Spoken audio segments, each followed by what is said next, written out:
Bonjour, bienvenue sur la chaîne Macabre Crime. Aujourd'hui nous allons parler de la famille de Latoya Hamon, perturbée par des esprits maléfiques, qui l'ont presque rendue folle. Latoya Hamon est une Américaine qui, en novembre 2011, a emménagé dans la maison numéro 3860 de Carolina Street, dans la ville de Gary, Indiana. Sa mère, Rosa Campbell, et les 3 enfants de Latoya ont également emménagé avec elle dans cette maison louée. À l'époque, la fille aînée de Latoya avait 12 ans et les 2 plus jeunes garçons avaient 9 et 7 ans. Le choix de cette maison était pratique pour la famille à cette époque, même si Latoya n'avait pas prévu d'y rester longtemps. Son objectif était d'économiser de l'argent et la maison de location lui semblait être une bonne option temporaire. La résidence était grande, avec 3 chambres à coucher au 2e étage et 2 chambres au sous-sol. Rosa travaillait dans une maison de retraite de la région, tandis que Latoya étudiait la cosmétologie et que les enfants fréquentaient l'école locale. Quelques jours après avoir emménagé, la famille a commencé à remarquer des événements étranges dans la maison.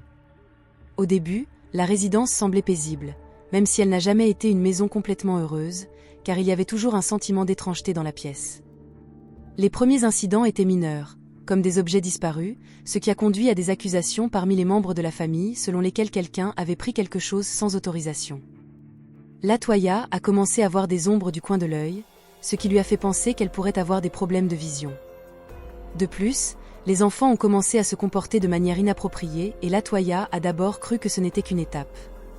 Cependant, la situation s'est aggravée et les enfants sont devenus très violents les uns envers les autres. En décembre, au cœur de l'hiver nord-américain, la famille a remarqué quelque chose d'encore plus étrange. Des nuages de mouches noires sont apparus sur le porche de la maison, même s'il faisait très froid, ce qui n'avait aucun sens. Tout le porche était fermé par des moustiquaires, mais peu importe le nombre de fois où Latoya et sa mère tuaient les mouches, elles revenaient toujours dans les nuages. De plus, tous les membres de la famille ont commencé à entendre des pas pendant la nuit. Ils ont signalé des bruits de mouvements provenant du sous-sol, ainsi que des pas dans les escaliers du sous-sol et dans la cuisine, même lorsque tout le monde était dans sa chambre. Du coup, ils ont décidé de verrouiller la porte de la cuisine qui donnait accès au sous-sol, mais les bruits persistaient. Une nuit, Rosa s'est réveillée et a vu une silhouette sombre traverser le salon. Plus tard, elle a trouvé des empreintes de pas mouillés à l'endroit où elle avait vu la silhouette. Un autre événement inquiétant a été le bruit d'un chien qui aboyait dans la cuisine, alors que la famille n'avait pas d'animaux domestiques. Ces événements surnaturels ont suscité beaucoup d'inquiétude et de peur au sein de la famille, qui était déjà confrontée à suffisamment de difficultés pour déménager et s'adapter à sa nouvelle maison. La situation est devenue intenable, ce qui a conduit Latoya et sa mère à chercher des explications et des solutions aux phénomènes inexplicables qu'elles vivaient. Toute la famille a trouvé la situation très étrange et effrayante, mais ils ont décidé qu'ils devaient s'adapter à la nouvelle maison, car ils n'avaient pas d'autre choix pour le moment. Il n'y avait aucun moyen de changer à ce moment-là. Au fil du temps, les enfants ont commencé à devenir de plus en plus violents et à souffrir de convulsions. En outre, chacun d'eux a commencé à faire face à des problèmes de santé mineurs, tels que des douleurs à l'estomac, des saignements des gencives, du nez et des oreilles. Latoya souffrait de nombreuses infections rénales et de fréquents maux de tête. La seule personne de la famille qui ne semblait avoir aucun problème de santé était Rosa. Quelques mois après avoir emménagé, aux petites heures du 10 mars 2012, Latoya et sa famille étaient tous réunis pour une fête d'anniversaire à la maison. Latoya était avec sa fille de 12 ans et l'ami de sa fille dans la chambre de Rosa lorsqu'elle a crié pour appeler sa mère, lui demandant de l'aide. En arrivant dans la chambre, Rosa trouva sa petite fille inconsciente, en train de léviter sur le lit. Rosa se souvient avoir pensé « Que se passe-t-il ? Et je me demande pourquoi cela leur arrivait. » Terrifiée par la situation, tout le monde s'est rassemblé autour du lit et a commencé à prier. Alors que la fille de Latoya descendait des airs vers son lit, elle se réveilla sans aucun souvenir de ce qui s'était passé. Pendant ce temps, les membres de la famille de Latoya étaient dans la pièce, riant et discutant. Lorsque Latoya leur raconta ce qui venait de se passer, ils quittèrent la maison terrifiés et refusèrent de revenir. Alors que sa famille s'enfuyait, Latoya est retournée dans sa chambre chercher sa Bible. Alors qu'elle tendait la main pour le ramasser, elle vit quelque chose émerger de l'ombre. Une créature sombre et monstrueuse, quelque chose qu'elle décrivait comme venant de l'enfer. Ses yeux rencontrèrent ceux de la créature et il ne pouvait plus bouger. À ce moment-là, elle savait que quel que soit cet être, il la poursuivrait. Latoya n'a repris conscience du monde extérieur que lorsque sa mère l'a éloignée, lui permettant de s'échapper. Latoya a décidé qu'il était temps de demander de l'aide. Ils ont contacté les églises locales, mais la plupart n'ont pas pris leurs allégations au sérieux. Une seule église a suggéré qu'il pourrait y avoir des esprits dans la maison et a recommandé de nettoyer la propriété avec de l'eau de javel et de l'ammoniac. Une autre recommandation était de dessiner des croix avec de l'huile d'olive sur toutes les portes et fenêtres comme forme de protection. Latoya a également dessiné des croix sur le front de ses enfants avec de l'huile d'olive et a appliqué de l'huile d'olive sur les mains et les pieds des enfants. Elle a dit « J'ai oint mes enfants avec de l'huile et j'ai invoqué le sang de Jésus. J'ai prié pour eux jusqu'à ce que les démons s'en aillent, mais ils revenaient toujours. Après avoir fait tout ce qu'on leur a dit pour essayer de nettoyer la maison, ils ont décidé de contacter 2 voyantes pour savoir si le ménage avait fonctionné. Les voyants ont visité la maison et ont confirmé qu'il y avait bien des esprits, mais pas en quantité normale. Ils ont dit qu'il y avait environ 200 esprits dans la maison et que la famille devait sortir de là au plus vite. La maison deviendra connue sous le nom de « Maison des 200 démons », mais malheureusement, la situation financière de la famille ne leur permet pas d'emménager immédiatement. Latoya raconte que, lorsque cela s'est produit, elle avait assez d'argent pour qu'ils puissent passer seulement 1 ou 2 nuits dans un hôtel. L'un des clairvoyants, originaire de New York, a déclaré que les premiers propriétaires de cette maison faisaient partie d'une secte sataniste et avaient accompli des rituels dans la maison des décennies auparavant. Ces rituels impliquaient des sacrifices d'animaux et même d'humains. Les voyantes donnèrent un autre conseil à Latoya, car elle ne pouvait pas quitter la maison à ce moment-là. Suivant ce conseil, Latoya installa un autel au sous-sol à l'aide d'une table recouverte d'un drap blanc. Sur la table, elle a posé une bougie blanche et une statue de Marie, Joseph et Jésus. Latoya, accompagnée d'une personne non identifiée, portait des chemises et des foulards blancs, brûlait du sel et du soufre autour de la maison tout en lisant le psaume 91 de la Bible. La personne qui l'accompagnait a lu les versets 5 et 6. « Tu ne craindras ni les terreurs de la nuit, ni la flèche qui vole de jour, ni la peste qui marche dans les ténèbres, ni la destruction qui détruit à midi. » Ces actions semblaient fonctionner temporairement, puisque les perturbations spirituelles cessèrent pendant 3 jours, mais revinrent bientôt. C'est à ce moment-là que Latoya commença à croire que ses 3 enfants étaient possédés par des démons. Les enfants murmuraient de mauvaises choses, écarquillaient les yeux et souriaient méchamment. Latoya sentait une mauvaise énergie émaner d'eux à ces moments-là. Rosa, quant à elle, croyait qu'elle était immunisée contre la possession démoniaque, car elle pensait qu'elle était née avec une protection spéciale contre le mal. Latoya, quant à elle, avait très chaud, avait des vertiges, tremblait et perdait le contrôle de son corps lorsque les démons la poursuivaient.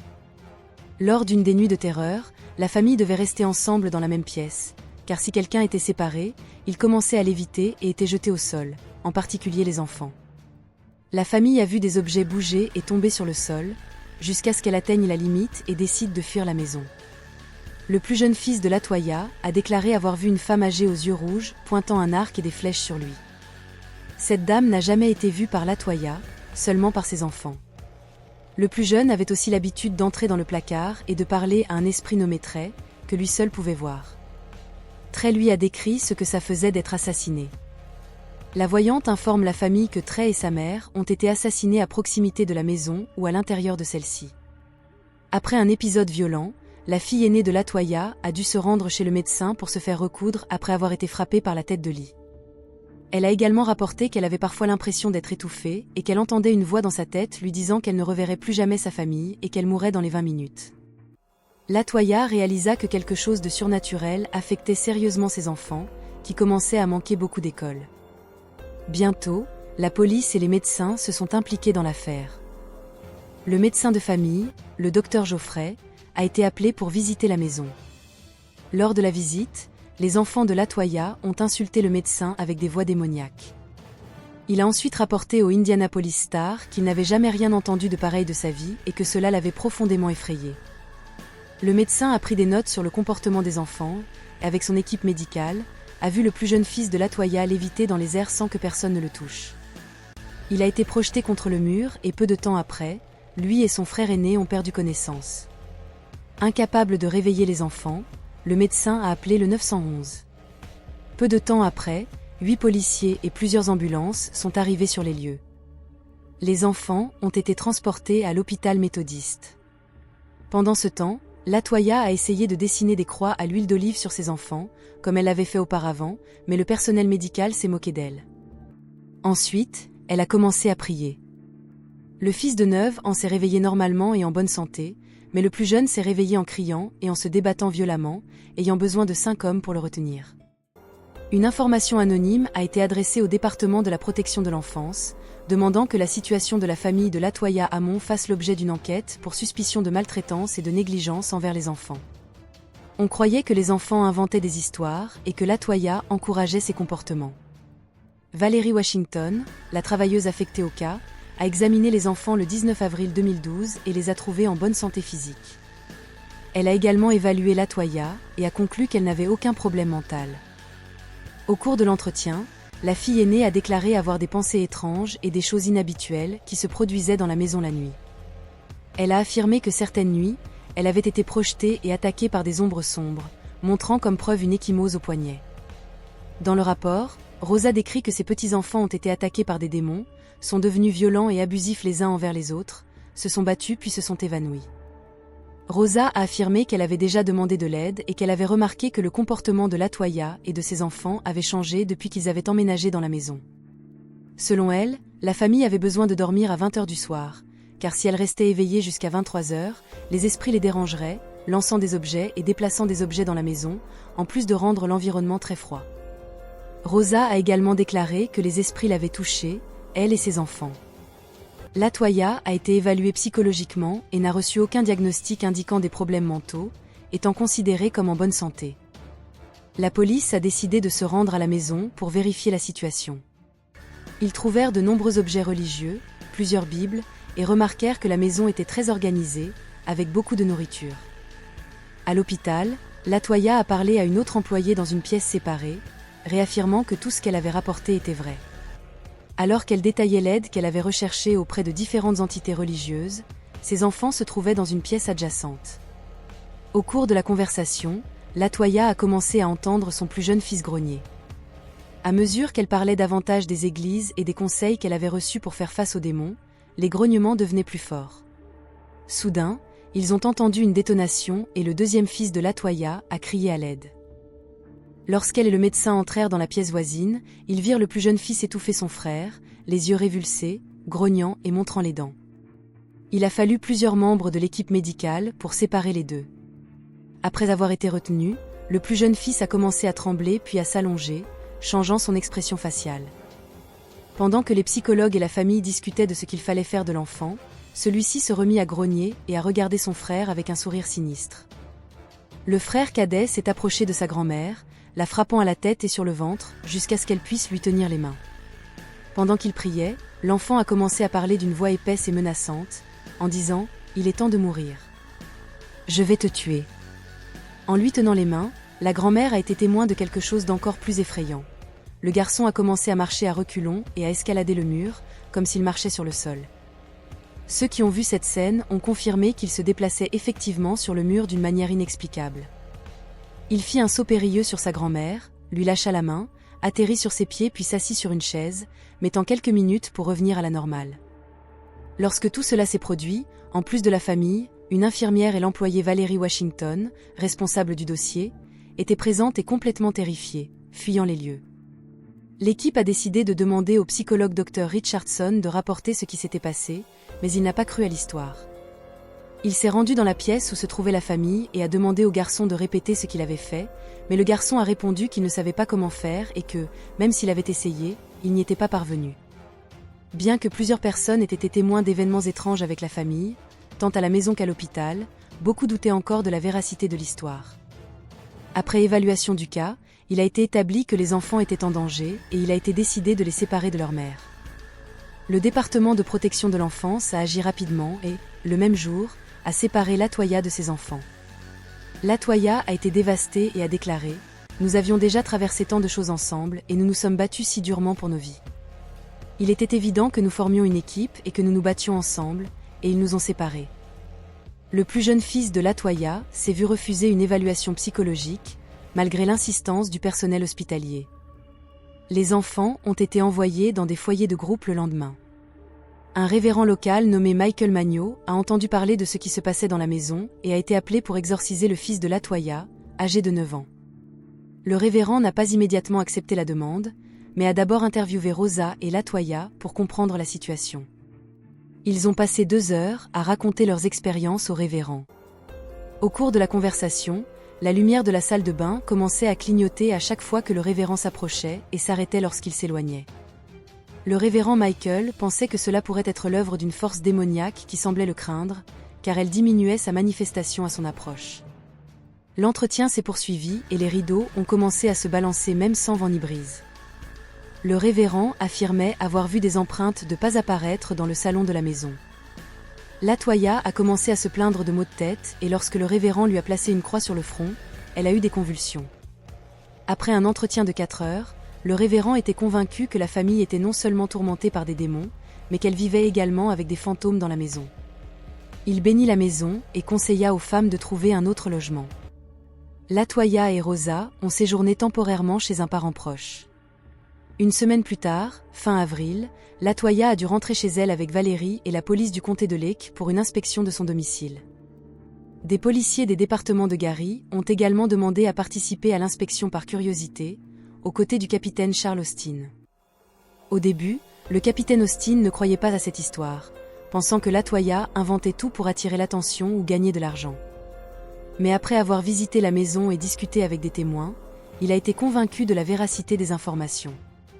Lorsqu'ils sont arrivés à la maison, Latoya a refusé d'entrer, alors sa mère est entrée avec les autres, les guidant à travers la résidence. À l'intérieur de la maison, Rosa a prévenu la police qu'il semblait que des démons occupaient le sous-sol. Pendant qu'il parlait, la batterie de l'un des enregistreurs a commencé à tomber en panne, indiquant qu'elle était faible, bien qu'elle ait été récemment chargée. Un autre policier a réussi à enregistrer la conversation et, en écoutant l'enregistrement, ils ont remarqué un murmure pendant le dialogue. Ils ont pris plusieurs photos à l'intérieur de la maison, et l'une de ces photos montrait les escaliers du sous-sol avec une image blanche floue dans le coin supérieur. En agrandissant la photo, l'image ressemblait à un visage et une autre image verte semblait être une femme. Le capitaine Austin a rapporté des expériences étranges dans la maison, comme la porte du garage qui ne s'ouvrait pas malgré les lumières indiquant qu'elle fonctionnait, et des photos sur son téléphone portable montrant d'étranges silhouettes. Sur le chemin du retour, la radio de la voiture de police a commencé à tomber en panne et, tout à coup, le siège de la voiture personnelle d'Austin a commencé à bouger tout seul. Le département de la protection de l'enfance a continué à enquêter sur le cas de la famille et a conclu que les enfants étaient au moins partiellement négligés parce qu'il manquait beaucoup d'écoles. Les archives du département montraient que la même situation s'était produite 3 ans plus tôt. Latoya justifiait ses absences à l'école en disant que les esprits rendaient ses enfants malades ou que parfois ils restaient éveillés toute la nuit à cause des perturbations.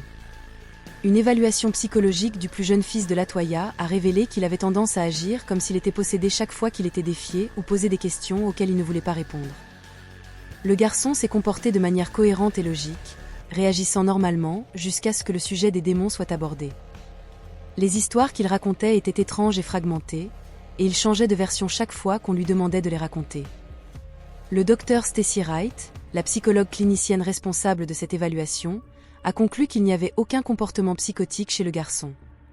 Elle a dit qu'il ressemblait à un enfant piégé dans un système délirant, entretenu par l'influence de Latoya. Un autre psychologue clinicien, le docteur Joel Schwartz, a évalué la fille aînée de Latoya et son deuxième fils. Il a conclu que Latoya ne présentait pas de comportement psychotique ni de troubles de la pensée, mais a suggéré que sa religiosité intense pourrait masquer des idées délirantes. Ils sont arrivés tard dans l'après-midi, suivis par le révérend Michael et 2 autres policiers du comté de Lake, qui avaient amené un chien policier et la nouvelle gestionnaire de cas de la famille, Samantha. L'ancienne responsable, Valérie, a refusé de revenir sur les lieux. Le rez-de-chaussée de la maison comprenait 3 chambres, un salon, une salle de bain et une cuisine ouverte avec parquet. Une porte de la cuisine menait au sous-sol, qui avait un sol en béton à l'exception d'une zone inégale sous l'escalier où il y avait de la terre exposée, comme si le béton avait été brisé. L'hôtel improvisé par Latoya était toujours là. Pendant que l'un des policiers patrouillait dans la maison avec le chien, qui ne montrait aucun intérêt pour un endroit précis, les autres descendaient au sous-sol.